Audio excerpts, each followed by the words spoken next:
Salom qizlarjonlar. Sizlarning talab takliflaringizga qarab, mana естественный na botoksi, na qoshlar, na ko'zlar, hammasi joy-joyida естественный qizni chaqirdik va bularda bitta yuzda ikki xil kelin obrazini yaratib beraman. Obязательно yaxshi ahamiyat beringlar. Mana qoshlarni yopib boryapman. Birinchi ko'rinishda bu. Buni shaklini umuman o'zgartira oladigan darajada qoshlari bor ekan. Shuni hisobiga shaklini o'zgartirib, boshqacharoq makiyaj qilaman. Faqat bular desam qo'rqib ketdilar. Qizlarjonlar qo'rqmanglar. Obязательно hammani yuzi shu ko'rinishda bo'ladi. Qoshlariga yaxshilab eslab qolinglar. Keyingi ko'rinishda solishtirishga osonroq bo'lish uchun.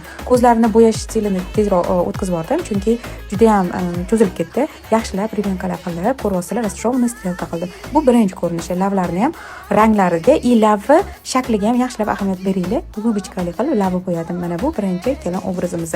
Qaranglar qanaqa asal bo'ldilar va juda ham нежный. Hech qo'rqmanglar, rashtrovni stilkada xunuk bo'lib qolaman deb.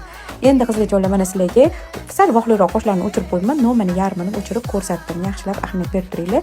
Keyingi ko'rinishda обязательно yana увлажнение qilib yuzlarini yumshatib oldim. Qizlar qoshi fiksatorni endi almashtirdim, chunki bu qoshi endi yana boshqacharoq stilda bo'yayman. Ko'proq o'zlarini qoshlarini olib qolgan holatda. Endi sizlarga solishtirish uchun mana ko'rdinglarmi? Birinchi qosh shakli bilan ikkinchi qosh shakli va ko'zni qosh bilan oraliq masofasi ham anchagina.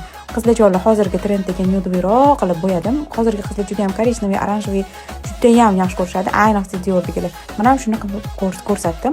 Bu obrazimiz ham juda ham ko'zlariga yarashdi. Lavlarga ahamiyat bersanglar, bu gal umuman boshqacharoq qilib bo'yadim.